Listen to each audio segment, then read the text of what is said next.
Hey traders, checking out on the stock market today. So the wedges ended up playing out. We had the FOMC reaction, initially bearish, big old drop.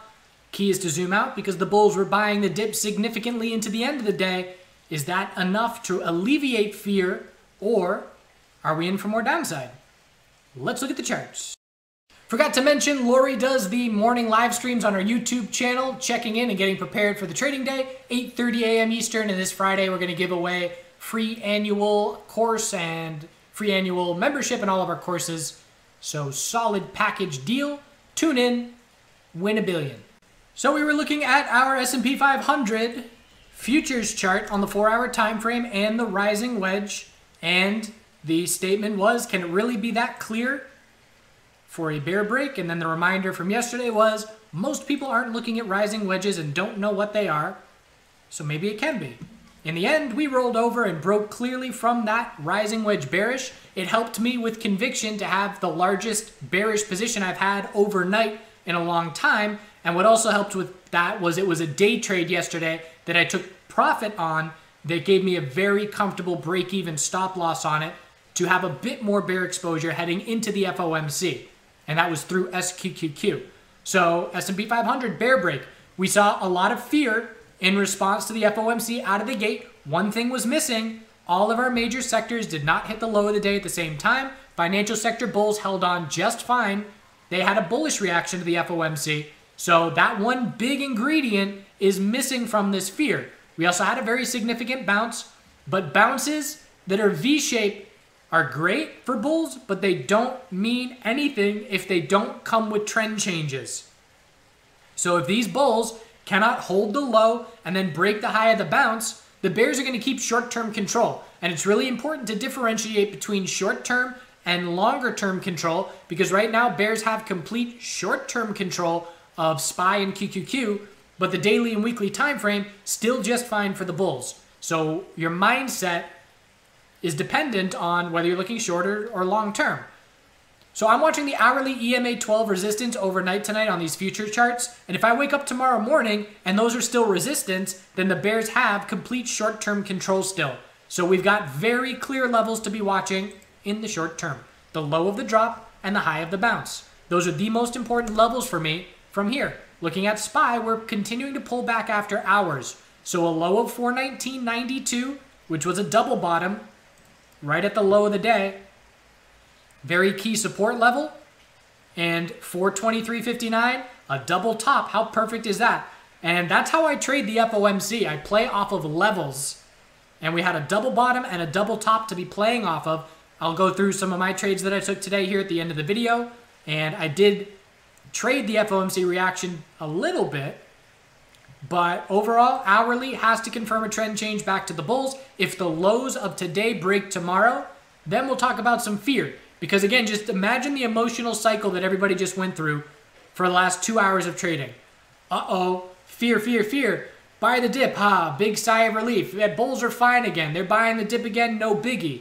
And if you break those lows after that big sigh of relief and bulls are just fine, that spikes fear even more. So those lows of today on everything are very key tomorrow.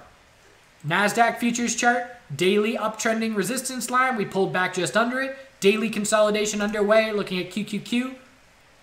Bulls are just fine. And as we were dumping, again, you're on the 5-minute time frame, it's the end of the world. And you zoom out and you say, wow, we have a huge amount of space to form a daily high or low, and we bounced right off the daily EMA 12. So again, completely different look to things depending on what time frame you're on. Hourly, significant bounce, 342.30 key resistance, 337.45 key support. I expect to trade within that range for most of tonight, but again, I'm watching, does the hourly EMA 12 continue to reject the price and drive it down overnight tonight, or can the bulls get over that level? IWM, bear break on the daily, still lacking follow through, still holding the EMA 12 support, which is keeping the weekly chart holding on just fine still. Have to break the low of last week, 227.25, for weekly consolidation to be underway. So at this point, it is still a daily downtrend with zero bear follow through. But like everybody else, great bounce, have to change the hourly trend to form follow-through, or I should say prove follow-through. Double top at the high of the day. There are levels to play off of to keep risk small. XLF bulls bought the dip in response to the FOMC, but we have to change the hourly trend. The big bull move came off the low of the day. So the bulls must hold the low of today and break the high of today if we're going to change the hourly trend. Then we would zoom out and scout a daily lower high to be the result of that bounce. But it was a shift where the morning started with QQQ holding everything up and XLF at the low of the day, and then they did this tick for tick inverse, and QQQ, or I should say XLF, was holding up the market in response to the FOMC. And it wasn't offsetting the weakness in all of our other sectors, but it was offsetting it to a certain degree. And again, it wasn't firing off our flashing red brain signals of all major sectors at the low at the same time. XLV was trying to be a cup and handle here, and so far it's failing. Bull flag and rejection from resistance. 125.58, we topped out by 12 cents below that level. It's not a complete failure, but if the low of that bull flag breaks 123.78, then it is a failed bull flag. So it's essentially a double top and a double bottom at the range of the last 5 days. Bulls fighting to try and keep it a flag, but failing at resistance. It's now a triple top at resistance. Key support test, 123.78. Biotech bulls bought the dip. Tons of space, tons of pullback. So there is a lot of opportunity. I was talking in the chat room with a couple people today, and one of them specifically trades the biotech sector, and that is their main focus. And when you see the volatility that the 3 times leveraged ETFs put in, it makes sense as to why. This is a 5% pullback from the high 2 days ago, and the leveraged ETFs, that's a 15% move. So if you're looking at the leveraged ETFs, 2 weeks ago or last week, it was a 12% range. This week, it's something like a 20% range. And there is a ton of volatility in the sector, and the leveraged ETFs have 3 times that volatility. There's a lot of trading opportunity. So if there's enough volatility for you to focus on one thing, certainly there's times where it tightens up and there's not a lot of opportunity. But if you look at what the biotech sector has done the last few months, there's a ton of volatility on those leveraged ETFs. So the hourly trend needs to change back to the bulls. Again, great bounce. Prove it, bulls. Prove the trend change. If they do, the daily higher low is set, and we're then looking up at resistance of 137.72. Aggressive growth bears who are looking for more significant weekly consolidation, and we look at XBI, and weekly consolidation has not taken place. An aggressive bear is going to be top fishing that high of 137.72 on any bounce follow through, because if we fail that high and lose the daily higher lows, weekly consolidation will be underway, and then the bulls will be hoping for a weekly inverse head and shoulders. But one time frame at a time, daily higher lows still has to be set with an hourly trend change back to the bulls. SMH, weekly, rejecting from resistance at the moment. Still a daily uptrend, but if that daily uptrend is lost, and it looks like a rising wedge, then our weekly lower high is set. I don't really like this 4-hour chart, but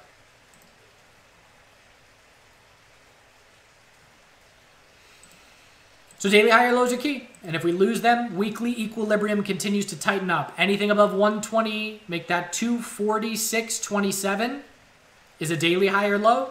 But if we lose those daily higher lows, weekly equilibrium continues. And again, talked about hedging against resistance for very low risk as insurance if you've got some solid semiconductor exposure in your portfolio. TAN, daily higher lows set at 78. Bulls need to get over 81.85 for continuation. So green day today in TAN, that stood out. If we fail resistance and break support, weekly consolidation, odds of it will increase. And if we break resistance, bulls keep up the growth bounce on the monthly higher low attempt. MSOS broke 38.26, not a lot of bear follow through. Look at the daily RSI. We bounced right from 30 twice, and here we are just above 30. So we'll keep an eye out for a short-term bounce, but we know the result of that short-term bounce is just a daily lower high. And it was a scenario today where the bulls started to get some bounce going, and then the broader market had the bearish reaction, and it dragged the sector down with it. So a pattern of a lower high every day for the last 6 days. Daily oversold bounce on watch. I personally am probably not going to trade it because there's better opportunity out there in other names, in my opinion, with more liquid trading. But still just keeping an eye on things. And we are close to our consolidation low of 37.56. The VIX 4-hour falling wedge broke bull. It first broke bullish through time, just trading sideways, but then today, following through with that. Daily lower highs have to break, which they did. 18.29 broke, and now 19.27 needs to break if we're going to see follow through. Dollar, bulls, weekly bear flag negated. So the dollar changing the daily trend, or setting up the daily trend change, was one of the reasons I exited half of my metals. And now we're getting follow through, confirming that was the right decision. And now we're watching key monthly tightening ranges. We've got our low, high, higher low, and anything under 93.44 is just a lower high staying in a tightening range. Entirely possible we stay within this tightening range. Don't forget our 6-month time frames, which we've been watching for a long time. If the bulls pull off a monthly trend change, our 6-month higher low will be set, and it's possible we trade within this pattern for another few years. That's a long time. So again, it's a very different scenario, how this is going to play out. The rest of the year is very key for the dollar. If we set that 6-month higher low, a multi-year equilibrium is very different than a bear break and 6-year lows. Commodity bulls, asset bulls want to see that bear break, but it's entirely possible we just keep tightening up. So gold getting the follow through, daily bear or daily downtrend confirmed, no follow through, inside bar bear break, and it's the FOMC reaction, of course, that followed through. We are looking at anything above 17.56 as a weekly higher low. The lack of weekly consolidation, along with the dollar starting to shift, is why I was taking profit. And again, if I was wrong, I would leave money on the table. I wouldn't give back the profit that I already had. And if I'm wrong, that's the way I want to be wrong. So we will look for a weekly higher low on gold. We know anything under 19.59 was just a monthly lower high. That was another reason to be taking some profit. So I will look to re-enter the metals, but I'm in no rush to do so. If we get to daily oversold, I'll get back in for a short-term bounce. So that may be tomorrow. That is a big drop.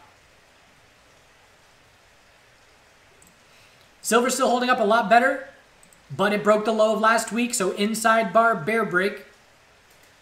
And again, monthly perspective. High, low, higher high, but pretty much a double top. Higher low, maybe it's a lower high forming. Tightening monthly range.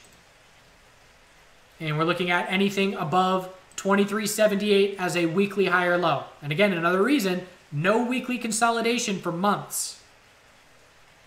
And now it's happening. So daily oversold conditions, I will play some metals bounces with the position that I exited and may just treat them short term. You know, daily oversold bounce, sell it after a couple days, just keep lowering the cost basis of the position that I'm keeping for longer term. Miners gave the heads up, and definitely a little bit of a fake out because the miners were giving us the heads up for weakness. Then there was this big bull day. And on that day, during the market video, I said, well, maybe that was a false signal. And the answer is, nope, that was a signal. Miners clearly weaker than metals, and they're leading the way down. And we're looking for a weekly higher low in GDX, anything above 34.31, and the bears have complete short-term control on the miners as well. Oil. So oil 4-hour confirmed bull flag with 0 follow through into a bear break. Bitcoin just did that, and it led to daily consolidation. So if the low of today breaks tomorrow on oil, daily consolidation will be underway, and anything above 68 will be a daily higher low. Natural gas trying to form a daily higher low. Need a 4-hour trend change back to the bulls. Decent bounce. Higher low and higher high needed. And if we get that, the daily higher low will be set and the daily chart will remain strong. If we lose the daily EMA 12, the daily chart loses strength. But if it keeps holding, it keeps strong. So trades I took today, again, swung SQQQ, or some of it from yesterday's day trade position. And I had no intention of swinging that position once I entered it, but just the way that the day played out kept it for a bit of extra insurance on FOMC weakness. And on the FOMC reaction, I exited on the initial flush. I exited partial because I've seen this dip buying routine way too many times on the FOMC. So on this dump, this candle, I exited half of what I had left of SQQQ, and I still have it. And it's down to a pretty darn small position at this point. But I'm holding it until the bulls prove an hourly trend change. Other than that, other trades. So the way that I play the FOMC, I look at the 1 or 2 minute time frame and I look for a wide range and then levels to play off of. So I looked at this dump and I looked at this bounce and I said, I'm scouting a 1 minute higher low for an entry. So we pulled back here, saw a little bit of a base built, made an entry, got filled at 339.40. Stop under the low of the day at that point, trying for a 1 minute higher low. We get the bounce. I'm just looking for a 1 minute lower high. I sell half of my position into this bounce, and now my break even is under the low of the day. I could put my stop under the low of the day, break even, but I chose to put my stop under the 1 minute because for me, if that 1 minute higher low broke, we were likely going to see a new low of the day. So again, no bounce follow through, looking in the wrong direction as far as the new trade that I established, but a tiny win. And again, just staying protective. Very low risk by that partial position selling.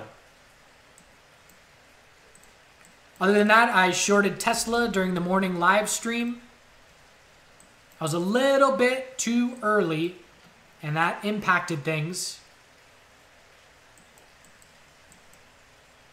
And it was in equilibrium. So I saw the big bull move take place. I saw the low of the day hold. I saw the 5 minute lower high take shape. I saw the 5 minute higher low form. At this point, I've made no trade. I say, okay.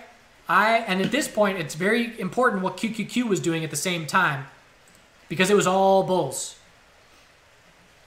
And I was saying, I am looking for anything under the high of yesterday to be a QQQ hourly lower high. And Tesla is a lot weaker than QQQ. Tesla's 5 minute time frame didn't look anything like this.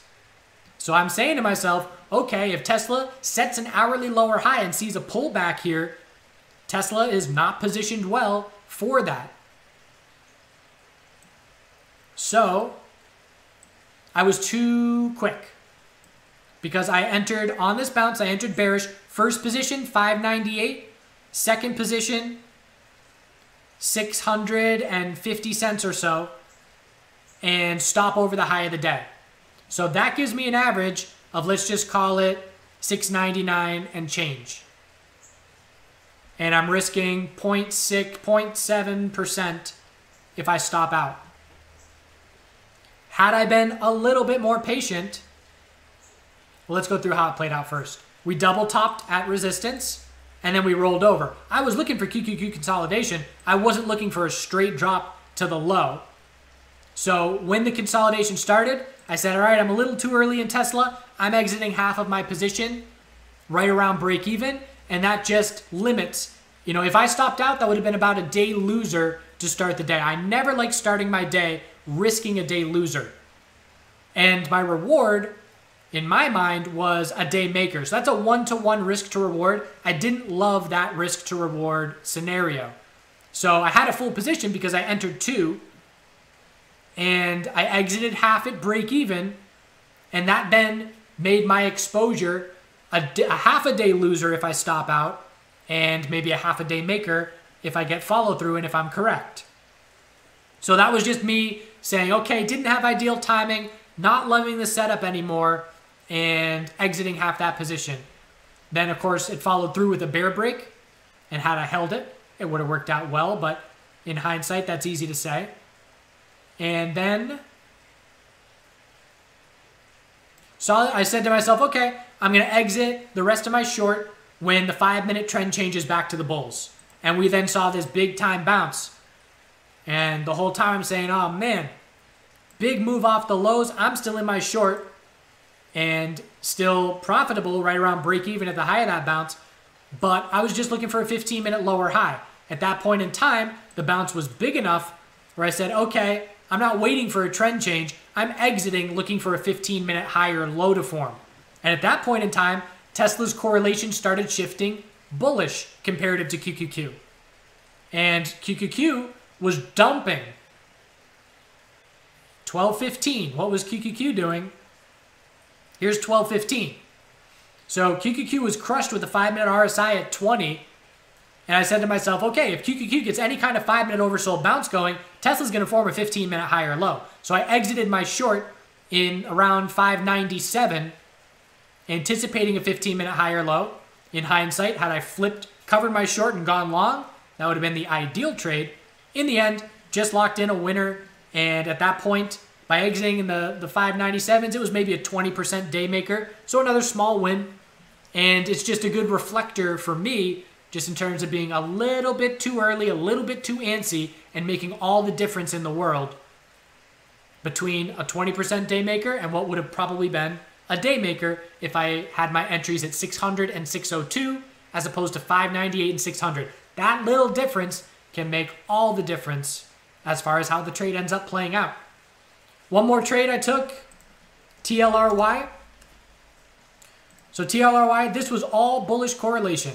Just watching how is it trading comparative to QQQ, and a bullish correlation started forming.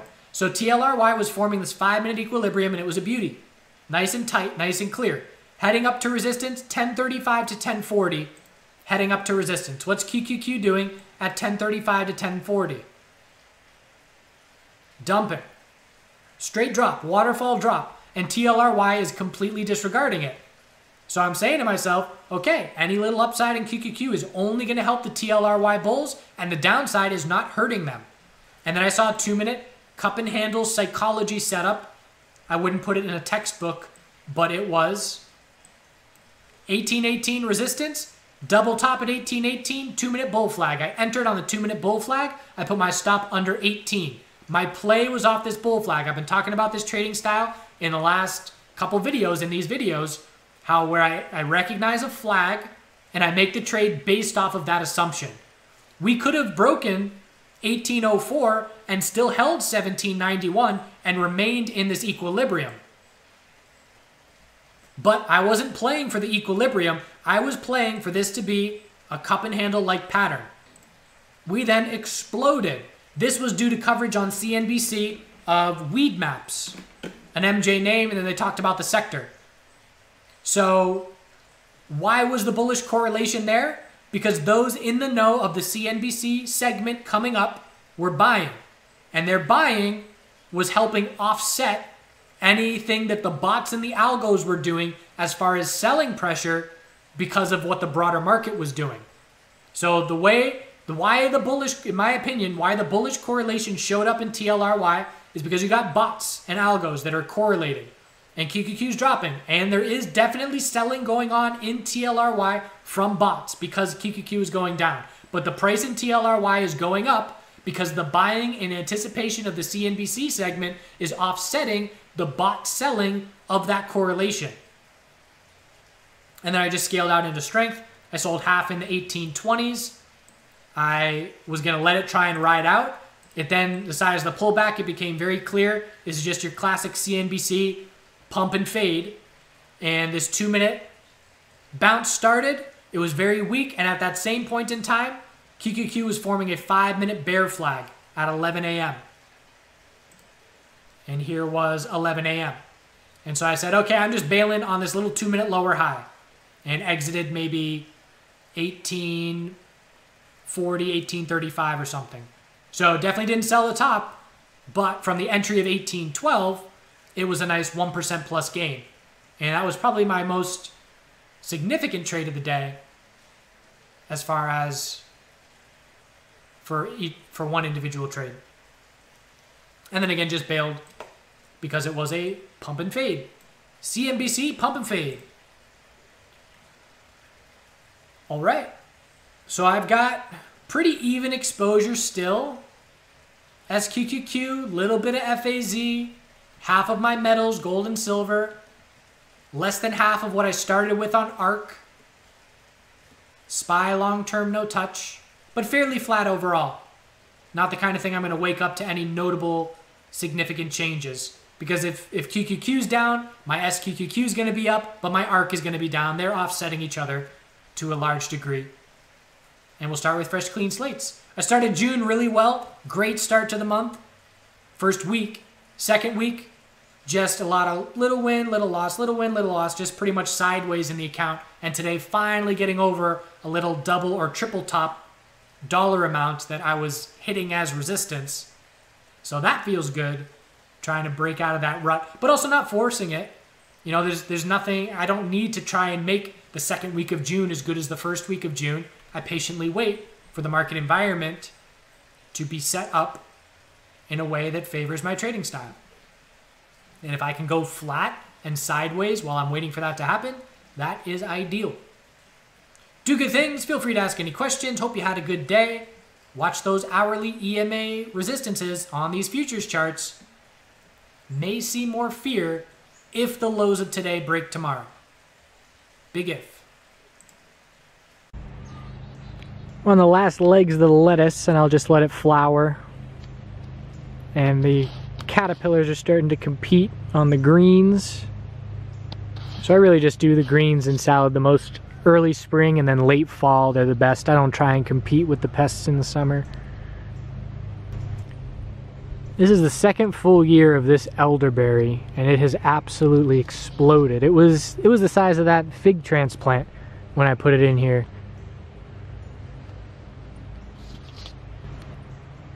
Winter squash, rogue potato from last year. I'll probably just run, these winter squash are going to have long tendrils. I'll probably just run them through all the paths. Some beans. Rogue corn, tomatoes, basil survived. This was looking real rough a while ago. This is cinnamon something basil.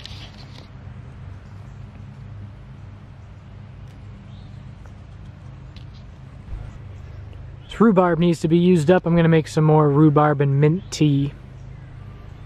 This cilantro and dill going to flower. Sunflower planted by squirrels. These are all still the asparagus that I'm just letting establish their root system, and I'll start eating them next year.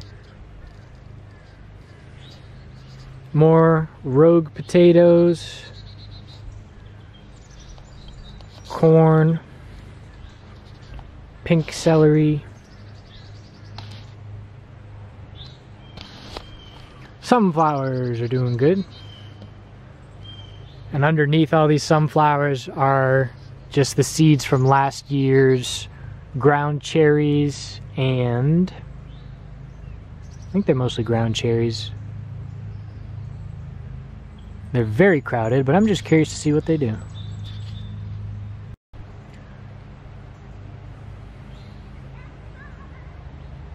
Potatoes beat up by the rain, but that won't matter unless they break, but they're still fine. Runner beans, scarlet runner beans and some other kinds. And then the cucumbers have started flowering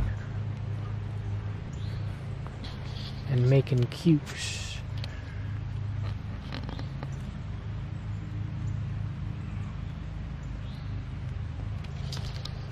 We didn't have our signal for clear, big, broad market strength. I should say clear, big, broad... Shut the